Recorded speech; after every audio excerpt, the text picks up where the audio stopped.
Again, it's my privilege and honor to introduce our speaker tonight, Donald Trump.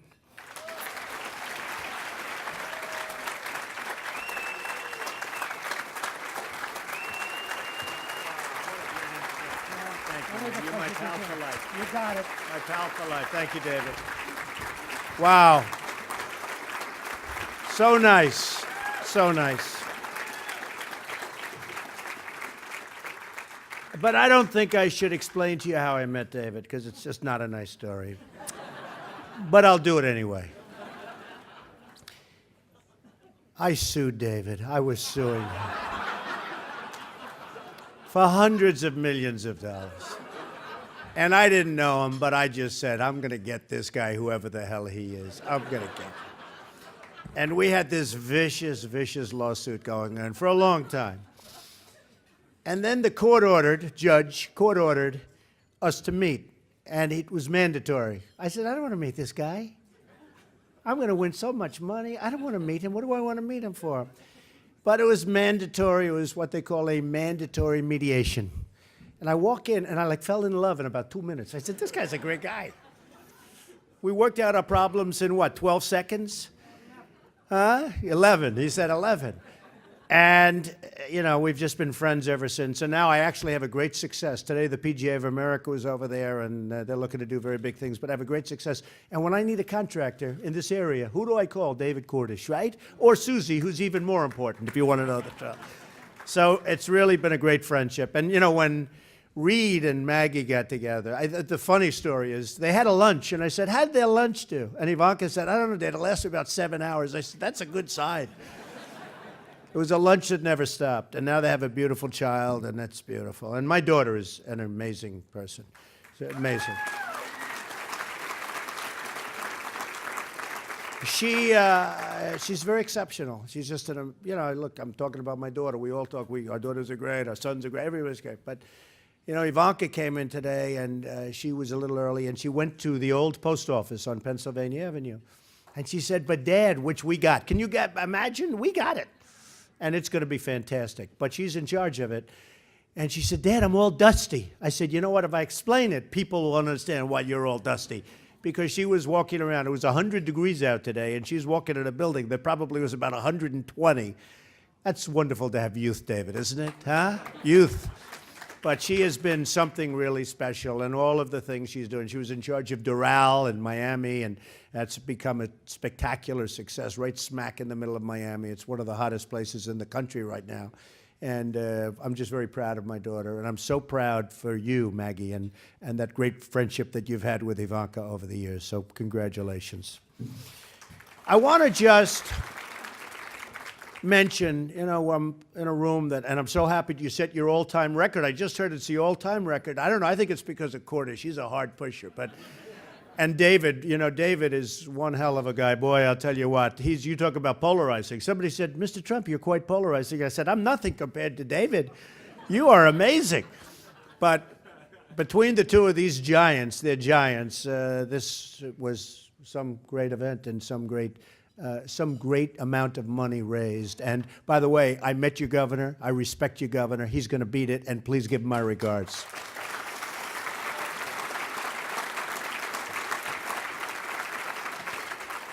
So you're in a tough business. And, I tell a lot of people, I used to think that the real estate people in New York were bad. They're babies compared to the political world.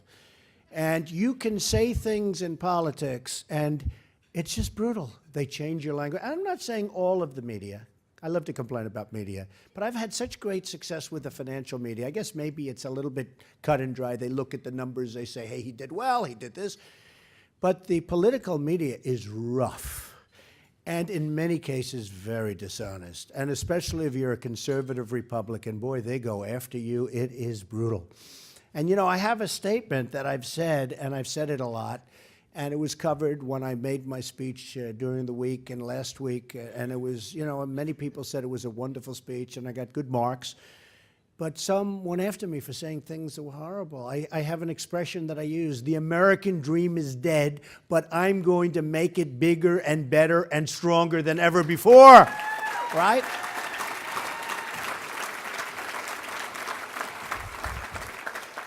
And the problem is they keep cutting off the last part, David.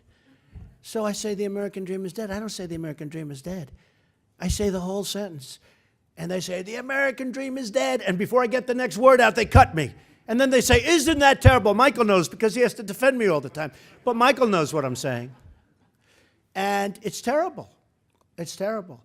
The fabrication, the lies, the things that go out there. I'll give you a couple of examples.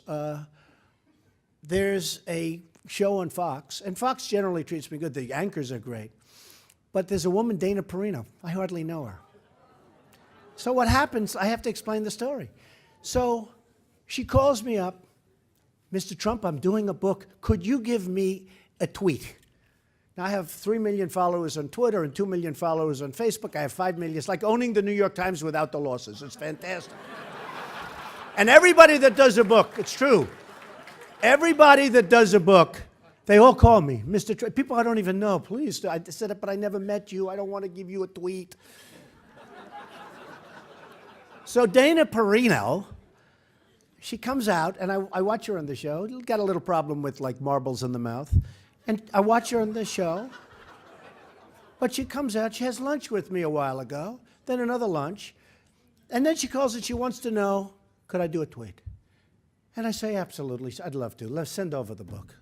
So I do a tweet. Her manager writes me saying, Mr. Trump, thank you so much. It was so great. Do another one, blah, blah, blah. I have all these notes. Then she sends me a card. Mr. Trump, thank you so much. And she sends me the book. And it says something so nice. I won't even tell you it's so nice. Everything's beautiful. And her book did okay. I wouldn't say it's exactly Gone with the Wind. All right? And then I see her on television on O'Reilly the other night. And she's attacking me. I say, what kind of people are these? She's attacking me. So I say to myself, that's incredible. Then she attacked me again. I said, wait a minute. She's writing me all these, she wrote me the most beautiful letter. She called me. That was like 2 months ago. Tough business, right? Then I have Neil Young. Everybody like Neil Young? I like Neil Young. So I'm at a Neil Young concert, like, I don't know, 6 months ago. I'm sitting, and they want me to go backstage. I couldn't do it. I lead a busy life, and I just didn't want to. But I like Neil Young. So I'm at this concert in New York, and Neil Young calls the next day. It's sort of funny. You think of Neil Young, it's great. Now I get a call. There's a man named Neil Young on the phone. I said, who's Neil Young? Isn't that funny?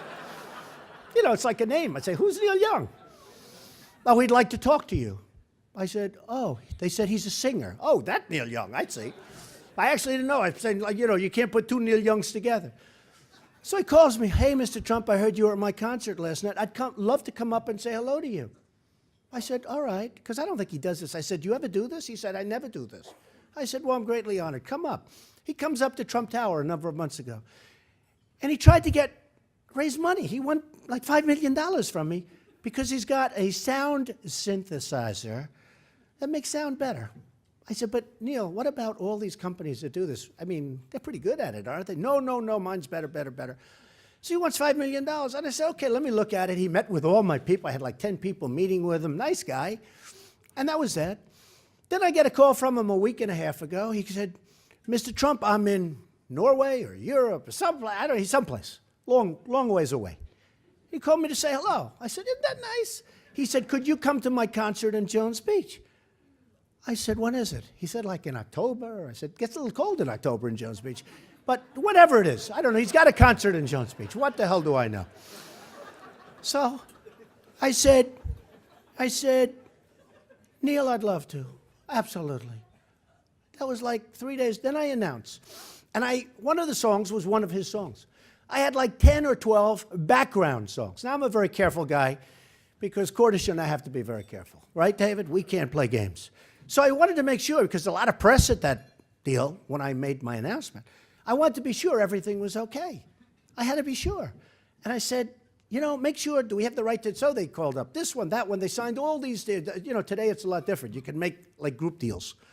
So we made a great deal. We made a good deal. We got it for a good price, okay? All these songs, they're all over the place. It's background music. All of a sudden I get this like thing, Neil Young protests Trump music. Now, of course, in all fairness, he's super liberal. I'm the exact opposite. And he turned on, and I guess they were playing one of his songs, background music. And then his manager said, oh, how terrible it is for Donald Trump to use the music. And he's with Sanders, I guess, you know, which sort of makes sense when you think about it. And I'm saying to myself, how can this be possible? The guy's calling me all the time. He loves me. He's telling me I'm the greatest. He's coming up to my office. I have pictures of him standing with me against the walls. My staff is meeting with him. And then all of a sudden, this happens. Like, it's amazing. Tough business, David. Tough, nasty. Then I have another one. American, did you ever hear this? Club for Growth. Who's more about growth than me?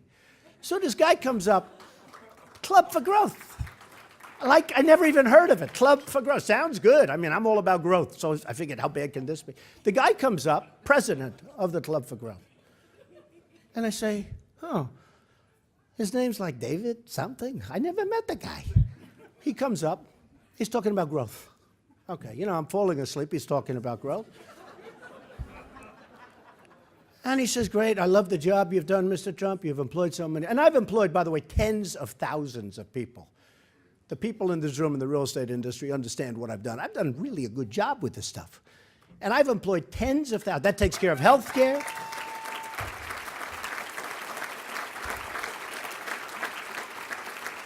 That takes care of health care. That takes care of education for all these thousands and thousands of people. And I mean tens of thousands. I have employed, over my lifetime, tens of thousands of people.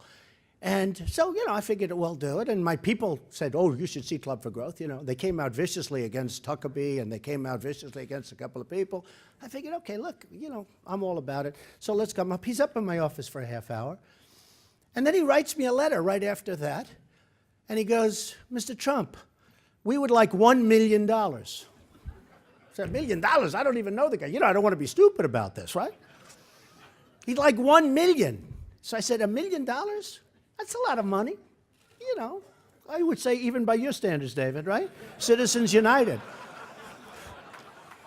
I've given you probably over the years less than $1 million, and he's been working the phones hard with Trump, right? So the guy leaves my office. I don't even know his name, and he wants $1 million. So I sort of let him know through my people that, like, you must be kidding. How about like 5,000? Is 5,000 okay? Anyway, let's put it this way. We gave him the impression that the $1 million wasn't forthcoming, and certainly not very quickly. He came out against me running for president viciously. It was amazing. Now, I told my wife I'd be very presidential, so I'm not going to attack people. Like Cher.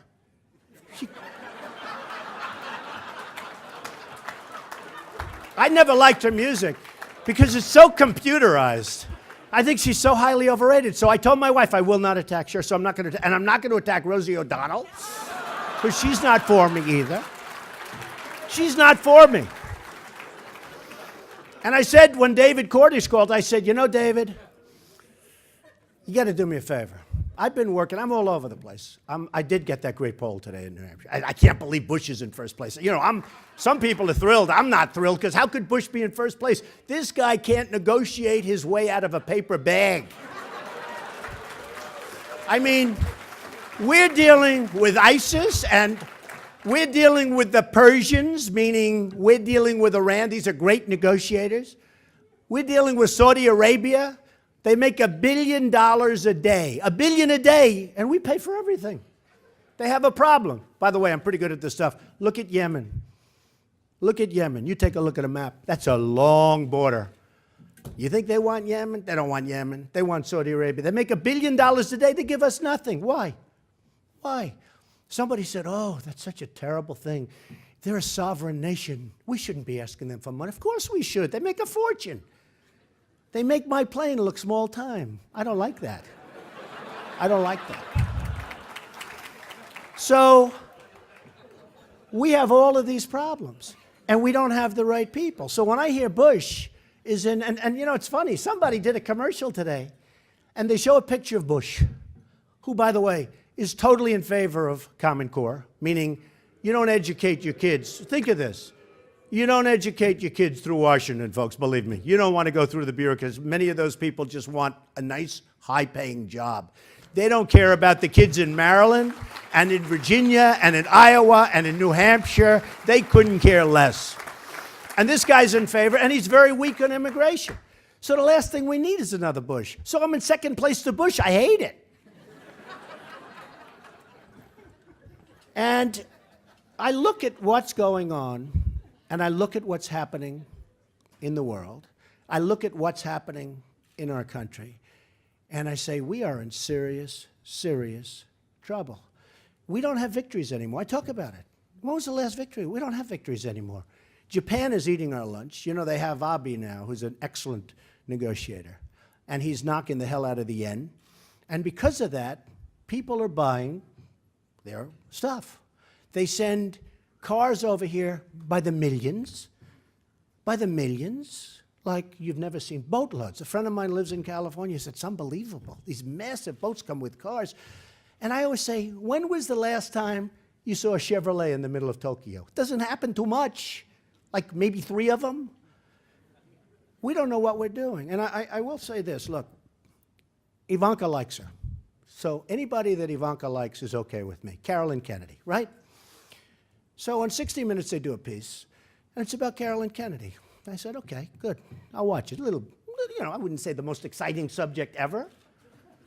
Actually, John was a friend of mine, and he was a great guy. But I'm watching this piece, and she's a little naive, and she's going like, and she's against these killers. Abe, killer. He wants to destroy. I mean, these are smart people. And they have the piece, and they show Carolyn Kennedy, and they said, well, let me ask you, how did you become ambassador to Japan? And I'm paraphrasing, but it's not so different, Michael, if you've seen the piece. She goes, well, I really had nothing to do, so I went to the White House, and I said, do you have anything for me to do? And they said, would you like to be ambassador to Japan? And she goes, really? This is what she's explaining. And the ambassador to Japan is the one that really is, I mean, it's unbelievable, the power, because that's really our chief negotiator with Japan. And she has no clue. She's very nice. She's a very nice person. But we don't want her. We want, look, I know everybody I know all the best on Wall Street. I know the smartest. I know people that are overrated. I know people that are underrated, that are phenomenal, that you've never heard of. Those are the people we want. I mean, we want great people, because we are being destroyed by other nations. Our money is being taken out of our pockets like clockwork. And I tell the story a lot. A friend of mine, he's a great excavator. What he does is excavate. He digs. Not bad. He makes a lot of money, big company. And he comes to me and he tells me, he's sad. He said, I just bought a lot of Komatsu tractors. I said, why Komatsu? You've always bought, you know, it's always gone with Caterpillar. I said, why'd you do that? He said, well, you know, they've just cut the yen so much. And I owe it to my wife and my family and my company and my employees. He said, I made a deal that's so good, and yet I'm very distraught. He was actually semi-distraught. And he made a deal for Komatsu instead of Caterpillar. Well, that's happening all over the place. That's just one example. I have another friend who's an amazing manufacturer. He can't get into China. He can't. You know, they talk about free trade. I'm a free trader. The problem with free trade is you need smart people like David Cordish. I put you in charge of China, David. I wouldn't even think about it. China's taken care of, okay? Believe me. Believe me.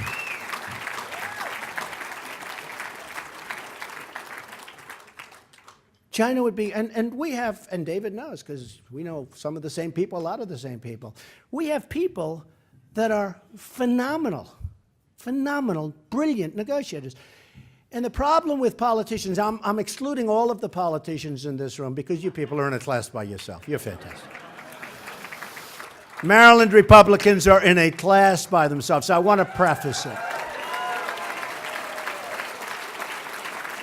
But outside of Maryland Republicans, politicians are all talk, no action, nothing gets done. Nothing gets done. And you know, they are controlled by lobbyists. They are controlled by their donors. They are controlled by so many other factors, not by the good of the country. That's the problem.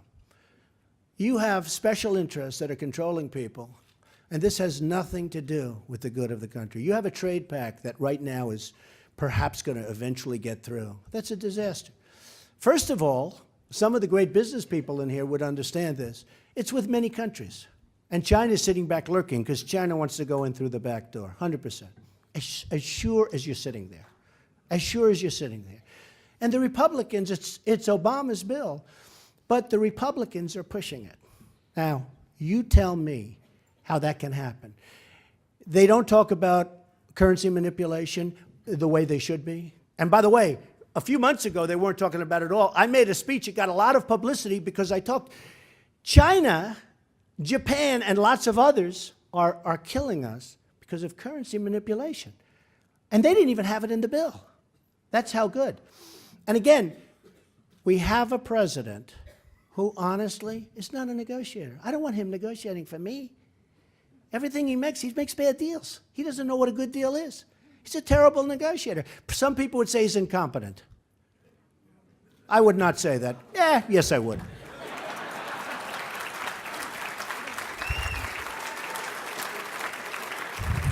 Why would I want Obama negotiating for us?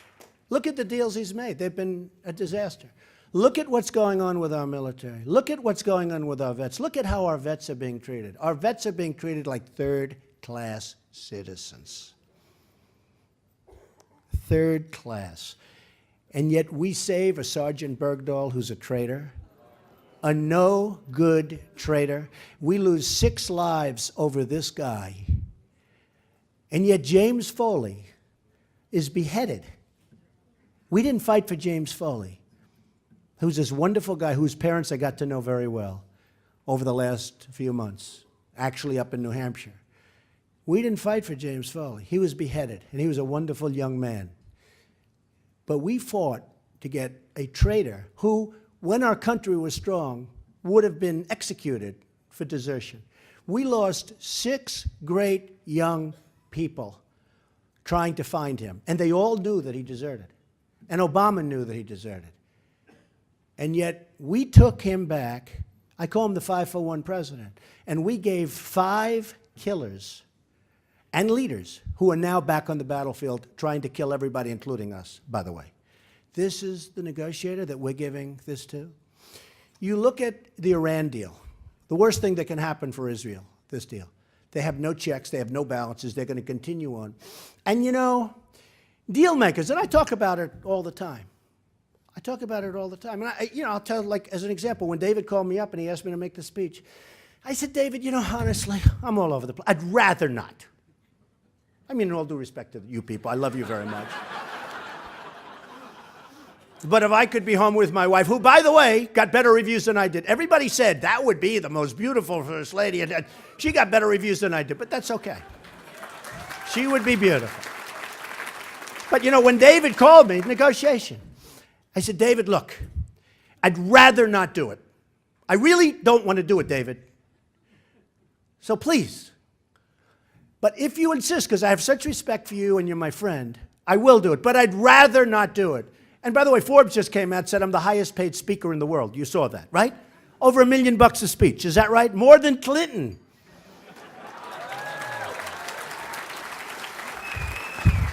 And by the way, with me, you know that I get nothing. I don't have to do something for somebody to get the speech. I mean, me, it's just a speech.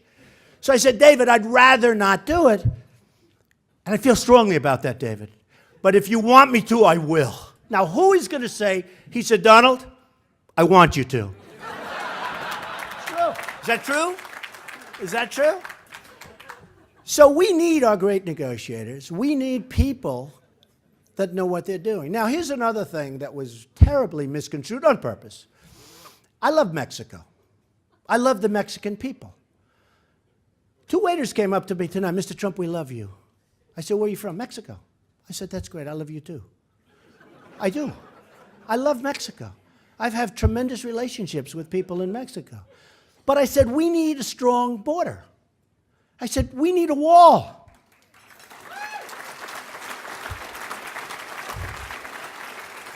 We have to get people to stop flowing into our country like water. And I said, and this isn't just Mexicans coming in. These are from all over the world they're coming. And a lot of the people are bad. Now, doesn't it make sense? These countries aren't sending their finest. They're sending people that are got a lot of problems. Doesn't that make sense? So I'm at a wedding at one of my clubs. And, you know, whenever I'm at one of my clubs, I always stop and see the bride. Hey, how you doing? Great-looking bride, great-looking husband, good luck. They're happy. You know, now they're happy that they paid me $600-700 a head. Okay? And I'm at this wedding 2 weeks ago, beautiful bride in Bedminster, New Jersey. And I see the bride, I see the groom, and, you know, after about 2 minutes, I was bored stiff. I wanted to get out of there. But then I meet these two guys. I say, what do you do? Good-looking guys, strong, tough guys. So we're border guards. I said, what border? We don't have any borders anymore, do we? I was actually surprised. I said, no, we're border guards. We're guards on the southern border. I said, wow, tell me, sit down. I was with these guys for an hour. I found it very interesting. And they said, you know, it's tough, Mr. Trump, because we're letting people in that we shouldn't. I said, how bad is it? They said, now, these are two innocent guys. These are not guys that, you know, are looking to cause problems. They're just telling me the facts. I mean, I meet all sorts of con men and guys a little glib with their tongues. These are guys that are just great people. They're like great American people. They said, you have no idea how bad it is, Mr. Trump. I said, how bad is it? They said, some of the people coming into this country are just unbelievable. They're killers. And these aren't just Mexicans. This is all over. This is all over. All over South America, probably from the Middle East. Why not? That'll be next. They said, they're killers. They're rapists. They're drug dealers. And it makes sense. You know, it makes sense. And I wasn't that surprised to hear it. But they were very down because they're not being allowed to do their job. They could do their job.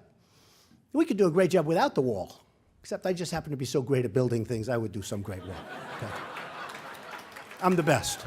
I'm the best builder. Nobody can build like that. But they were very sad. And I said to a couple of people, and then I said to them, I basically said this, we need to strengthen our borders. And they said, I'm a racist. And they said, I don't like Mexico. I said, I love Mexico. Why don't I like Mexico? And a lot of the people that come in from South America, they don't want it to happen either. Because these people are causing problems and taking jobs and this and that. But I said, I love Mexico, I love the people, and they say, I don't love Mexico. So the way they go about taking what you say, one of the advantages, by the way, to live television, a lot of people don't like doing live television. I'd actually rather do live television. Because if you do live television, they can't cut you. When I do a piece, I did a piece the other day for some. Actually, it was 90% good. But 10% was, you know, theft. They cut you around and they cut you up and people say, that was terrible. I said, that's not what I said. They'd cut me in the middle of a sentence.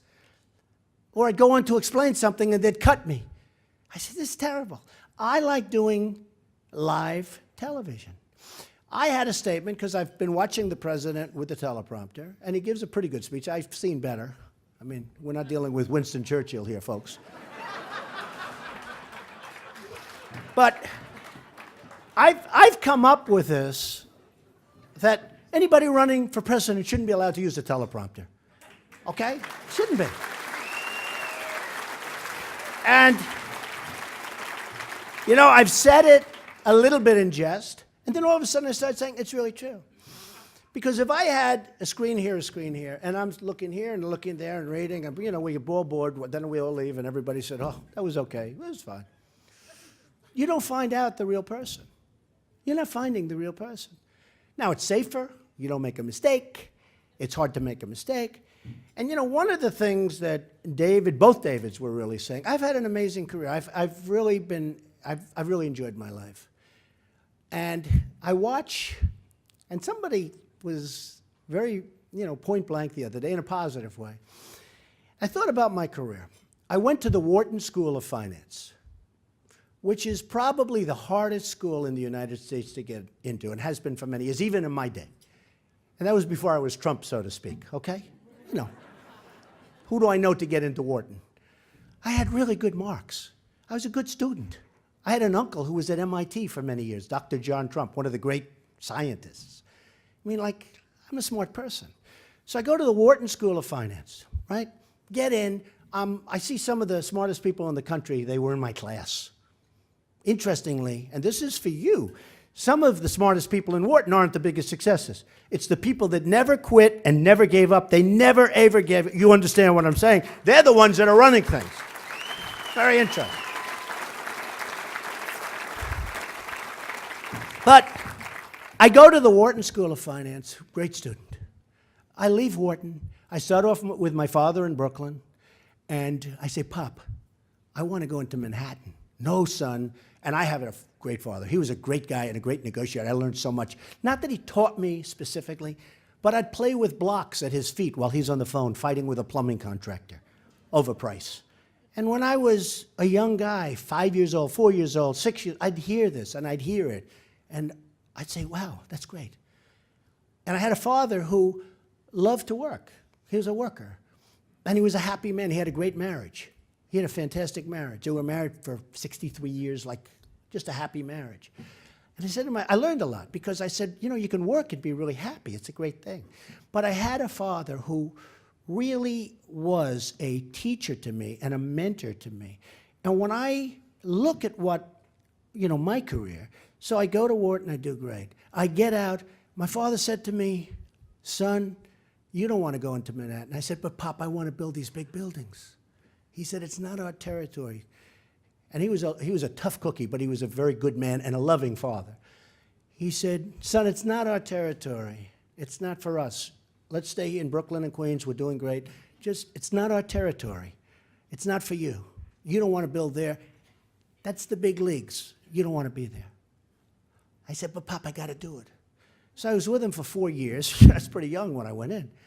And I was working with the Penn Central Railroad. I wanted to get options. I wanted to get this. I was all over the place. All of a sudden, I get an option to the old Commodore Hotel, and I fix it, and I build it. I make it into the Grand Hyatt. My father said, wow, that's amazing. Then I get involved with the West Side Convention Center, and I took an option to the site, and they were going to build a center in the Hudson River, and I convinced Governor Carey, who was actually a terrific governor, especially under pressure. You know, some people are better under pressure. Governor Carey was better. He might be a Democrat. I don't care whether he's Republican, Democrat. He was great under pressure. And he was under a lot of pressure to build it in the wrong. They were going to build it in the Hudson River. They couldn't get their environmental permits. And I had a site that was a better site. You didn't have to go on the other side of the West Side Highway. And he called me in with this guy named Dick Ravitch, who was a totally overrated person. Good public. No, it's true. And I debated Dick Ravitch in front of the governor, the two of us. At the end of about 10 minutes, he said, Donald's 100% right.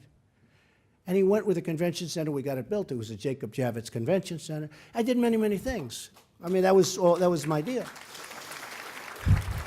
And then I did the exterior renovation of Grand Central Terminal and many, many other jobs. Now it's all over New York. Now I'm all over the world. Okay, so I do this, and I build a massive company that's tremendously valuable, far more valuable than people thought. I gave my financials when I gave my speech. I said, and that's another thing. I hold up my financials. And conservatively, it's net worth, not assets, net worth around $9 billion. That's conservative. So then I get people saying like, oh, when I said held up my financials, I held them up for a reason. I said, and that's the kind of thinking, and I said this, because those of you that watched it, which by the way was the #1 speech by far of all candidates, including Hillary, watched, okay? by the millions, by far. #1 on Google, #1 on speech, #1 on everything. Okay, so who cares? But I held it up. I held it up and I said, I'm worth this. I built a great, great company. And this is the kind of thinking that this country needs at the top. Because we have to take back our jobs, we have to take back our money, we have to take back our country.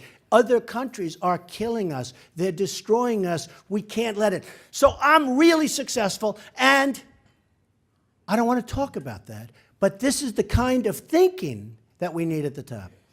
So, well, so I think it's a good message. So what gets broadcast all over the place is, I'm really rich, I'm really successful. That's not what I said. I said I'm really rich, I've done a great job. And I also said, and I'm not saying that and showing you this to brag. I'm showing you this because we owe now almost $19 trillion. And we're going up to $24 trillion, and that's called the point of no return. When we get to 24, we become sort of like a Greece large-scale version. and we're going to be there soon.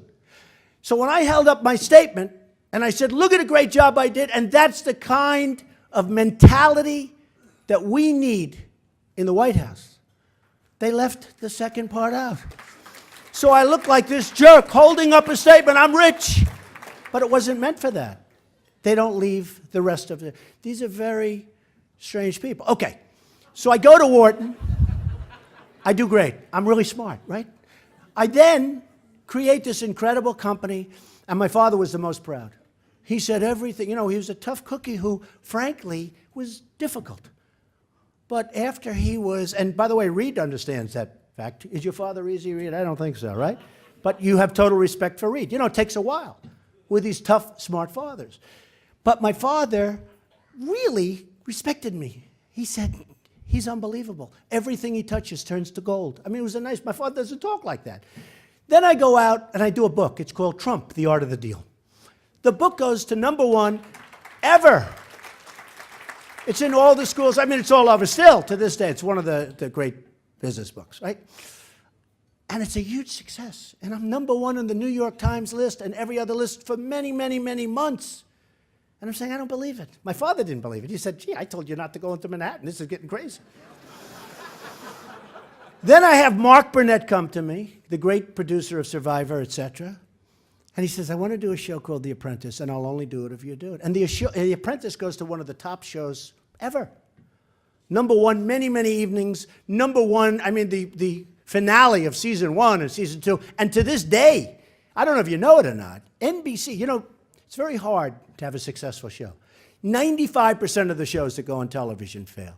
There have been 15 copies of The Apprentice. I won't mention the names, all celebrities. All of them failed. All of them failed. I mean, in all fairness, one name, Martha Stewart. She did a show for us and it failed. It's called The Apprentice. Same music, same everything. It failed. Somebody said, would you have loved that show? You owned the show with Mark Burnett. Would you have loved that show to be successful with Martha Stewart? And I say to him, I think not. Maybe not. Because I know the headlines. Martha beats Trump. So I'm glad it failed. You want to know the truth. I could have made more money if it was successful, but I think I'm proud. And Martha's wonderful. But you know what? I'm sure she'll love that statement. She's wonderful. You know, now she's happy, right? But there were 15 copies of The Apprentice. So think of it. Top student, greatest school, hardest school to get into. #1 book. One of the top television shows. Copied by 15 top people, the biggest people. They all failed. NBC even renews it now, even though they know I'm not doing it. They renewed it. They said, we'll wait for you. Maybe they're hoping I fail. I guess they probably are. Maybe that's why NBC treats me so badly, David. Now I figured it out. That's why Sleepy Eyes Chuck Todd is always going after me. That's what it is. They want me to do The Apprentice. Hey, I just figured that out up here. It's amazing what you can... So I have all this tremendous success,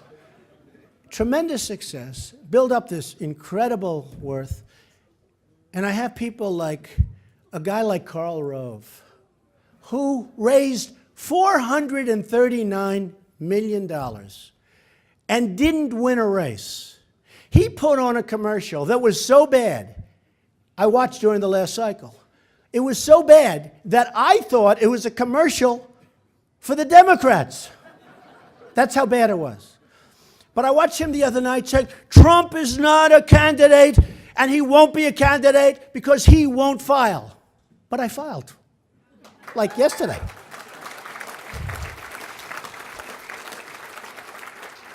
But now they'll find something else. And all you can do is be honest and be truthful. And the fact is that we have had tremendous support because people are tired of being pushed around. They're being tired of our military being obsolete with its materials, with its weapons, what we're doing. The other day I saw a report that the enemy took over 2,300 armored Humvees. I said, no, you don't mean 2,300. You mean like 3. Think of it. 2,300 vehicles. And these are very, very expensive. Armor plates, the best you can get, brand new. We gave them to our so-called partners, and a gun was fired into the air, and our partners ran like a bunch of thieves. And the enemy took over these cars. 2,300. Who ever heard of so many? How did they get them over there? We have people that don't know what they're doing. We have a Secretary of State, who I think is a very nice man. I've met him a couple of times. But he's our chief negotiator with Iran. Now, you know how important that is? Because nuclear weapons are so important. And he gives up on everything. This guy gives up on everything. We're losing on every front. Again, the Persians, great negotiators, but they go back, and they go back to Iran during this break. Now, David Cordish is sitting here, and he's probably saying that, how long is that negotiation? This negotiation, David, has gone on forever. We were almost children when it began. It's the longest negotiation I've ever seen. You know, we're not sending a rocket up to the moon. We want inspections. We want this. We want that. We don't want you to make nuclear. We don't want weapons. So we say we don't want this. They say no. Oh, well, how about this? No.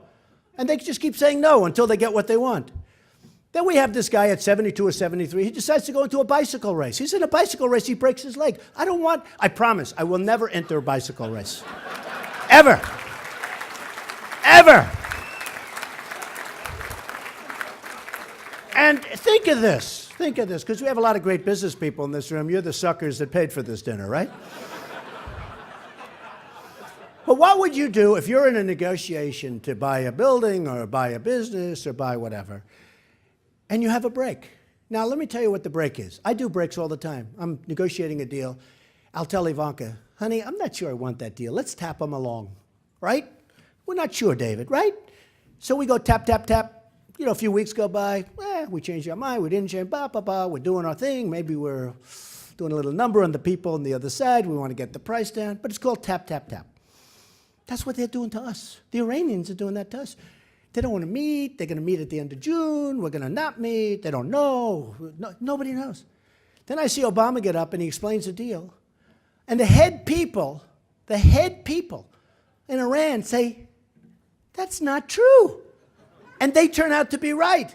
And then the top general says essentially that he's going to annihilate Israel, and we keep talking. And then in Yemen, we're fighting Iran. But we don't mention that because one thing has nothing to do with the other. We're at war with Iran and Yemen, which, by the way, Saudi Arabia should be paying for, but these are minor details. 100%. And if you had the right messenger, Saudi Arabia would pay for it. I could take 20 people, maybe 5, in this room. And I could send them in, and we have the right messenger. And if we had the right messenger, we'd say, hey, fellas, here's the story. $1 billion a day, a lot of money, making a lot of money. You're not going to have a country in about 3 weeks.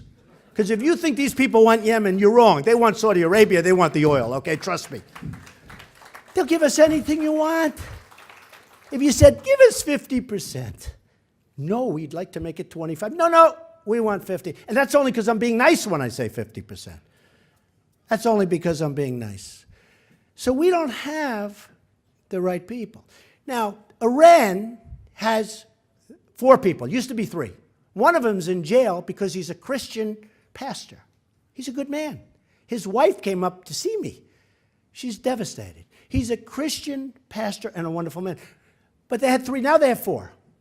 So if we had David Cordish, Trump, a number of people, right, that we know, we would have started that negotiation on nuclear. We would have said, okay, fellas, by the way, it's only fellas, they don't have women. They haven't figured out that the women are smarter than the men yet. They just haven't done it. By the way, that will take another 150 years, but that's okay. That's good for us. That's not bad for us. So we had the right messenger. We'd say, first day, first hour, first minute. Fellas, got to do us a favor. Got a problem. You got 4 people over there. Was 3, now 4. Got 4 people over there. They're good people. They're in the most vicious prison. Let them go. Going to set a great tone for the United States. Your people don't care. You don't care. They did nothing wrong. Let them go. And it's going to be great. Going to make life easier for all of us. Right? The right messenger. We don't even bring it up. We was never even mentioned. Now, the wrong messenger won't get it. The right messenger, I would say 95% I'd be able to get it. Now, if I didn't get it, I'd say, fellas, you know what? Bye-bye. Double up, triple up the sanctions. Believe me, they'll come around. They'll come around. We want to take the sanctions off during negotiations. Can you believe? Do you ever hear of anything so stupid? So we want to take the sanctions off. So I would have said, come on, let them go. If they didn't do it, I would have walked, and I would have doubled up. We would have had them out. Now, here's another thing. We are giving them hundreds of millions of dollars, hundreds of millions of dollars on a monthly basis instead of holding it. And the excuse and the reason is they say we owe it to them. So then I said, why don't we just make that part of the nuclear negotiation with Iran? They said, well, one thing has nothing to do with the other. I said, why? Why? Why doesn't it have to? So we're giving them hundreds of millions of dollars on a monthly basis. I don't know if you know this. It came out 2 weeks ago. And Marie Harth, very nice person, blonde hair, big glasses, right? From the State Department. She said, well, one thing has nothing to do with the other. In Yemen, we're fighting, as I said. Why are we letting them? They're shooting it. They're trying to kill us. They're our enemy. They're actually on the field. They don't want to bring Yemen up. Why? Why? Because they say it has nothing to do with the nuclear talks. These are people that truly have never read The Art of the Deal. They don't know what they're doing. They don't know what they're doing. So I end on a positive note. We're making a lot of progress. We've got to get really smart people in office. We've got to get our best and our finest. China has their best and the finest. I mean, Mexico is doing a tremendous number. I have great respect for Mexico. I love Mexico. They're killing us. They're killing us. You know, I tell the story about the Ford plant, and the head of Ford wrote me a beautiful letter the other day. He said, you know, you're mentioning it, but it's an amazing story. Ford goes to Mexico. They're opening up a plant, $2.5 billion plant. That's a biggie, right? $2.5 billion? And they know how to spend money. I mean, that's like a lot of money. And it's near our border, and they are going to make cars and trucks and parts and whatever, engines. They're going to make a lot of things. And they're going to have all Mexicans manning the plant. I think that's wonderful. And I said, what would Trump do if Trump is President Trump? I would call the head of Ford. And I would say, congratulations on your new plant in Mexico. I think it's a wonderful thing. I really do. I think it's a wonderful thing. But here's the story. If you send cars and trucks and parts and whatever else you're going to have into our country, we're going to charge you 35%. Because all you're doing is taking jobs away from the United States. That's all you're doing. And I actually had an idea that I think is a very good one. I think Ford will probably pick it up eventually. To get the cars and trucks and everything over here, let the illegals drive them in. They're coming in anyway. It's true. The illegals can drive them right through the border, drop them wherever the hell. And then I said, okay, so it's not going to be President Trump. Let's say it's President Bush, God forbid. Or any one of the others, including Hillary. What would she do? I'll tell you what she'd do. She knows it's a horrible deal for the United States. You're not stupid. It's a horrible deal. What do we get out of it? We get nothing. They make cars, trucks, everything there. They send them to us. We have no labor. We don't have jobs. We lose jobs because they're not building a plant because they're building it. What do we get out of it? We get nothing. And there's no tax because free trade. Oh, free trade's so wonderful. Okay? So we get nothing. So you know what President Trump would do? He'd say, "Great. What would happen if somebody else gets in? A politician controlled by lobbyists, donors, and special interests. So here's what happens. They'd say, we don't like that Ford deal. That's terrible. And they may even call and say, we don't really like that deal. And the next day they will be met by a barrage of donors, lobbyists, and special interest people that get paid a lot of money. Okay? And they'd say, you can't do this, Mr. President. This guy supported you. He gave you $500,000 and he raised you a fortune. You can't do it, Mr. President. You can't do it. He said, but I got to. It's so bad. You can't do it. Then the lobbyist is going to call. Then the donor is going to call. Mr. President, how can you hurt Ford? I have stock. And all of these people are going to be calling. And you know what they're going to do? Let it go. 100%. Okay. So what does President Trump do? I'll be called by the head of Ford. Probably that day. They may want to be cool and do it the next day. But I'll probably be called that day, right? And he'll say, Mr. President, you know, I mean, free trade, sir. I say, I have no interest. Then they'll probably get some people that I know and some friends that I know, none of whom I've taken money from because I don't need money. I mean, I don't need money. Okay? I don't need it. So, and I would say, no, I'm charging them. I'm going to get whatever I have to get passed. Some people say, oh, you'd have to pass legislation. Don't worry about it. I'll charge them plenty of tax. Don't worry about it. So what happens is, I would say, not going to happen. The following day, I'll get a call from the head of Ford. And you know what he's going to say to me? Mr. President, we've decided we're not building in Mexico. We're going to build in the United States. That's what it's going to say. That's what it's going to say. There's nothing else they can say. There is nothing else that can happen. There is nothing else. We lost a plant in Tennessee to Mexico. Again, I love them, but their leaders are much smarter than our leaders. They're much more cunning. They're sharper. Our leaders are stupid people, and it's leading our country down the drain. So I'm doing very well. Perhaps all of those cameras back there will leave my full statement that the American dream is dead, but I'm going to make it bigger and stronger and better than ever before.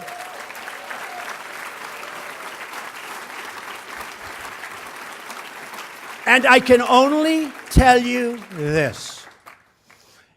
If I win, we will make America great again. Thank you all very much. Thank you. Thank you. Thank you. Thank you. Thank you, David. Thank you.